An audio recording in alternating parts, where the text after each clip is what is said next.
In this video, we'll walk you through how to connect your Yealink T54W to Wi-Fi in just a few steps. Let's get started. From the home screen, press the menu button to access the phone's settings. Use the arrow keys to navigate to Basic and press OK or Enter to confirm. Scroll down within the Basic menu until you find the Wi-Fi option and select it. By default, Wi-Fi is turned off. Press Switch to enable it, then press Save. The phone will now display the available Wi-Fi configuration options. Select available networks, browse the list, and tap on your Wi-Fi network. Before typing, we recommend enabling Show Password first.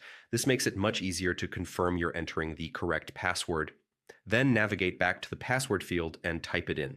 Typing tip, press the ABC key to switch between uppercase letters, lowercase letters, and numbers. For special characters like $ or exclamation point, press the star key repeatedly to cycle through the available symbols until you find the one you need. Once the password is entered, press Connect. Then press back to return to the home screen. And that's all it takes. Back on the home screen, you'll notice a green Wi-Fi icon in the center of the display that confirms your phone is successfully connected to the network. If you found this tutorial helpful, don't forget to like and subscribe for more guides like this one. We'll see you in the next video.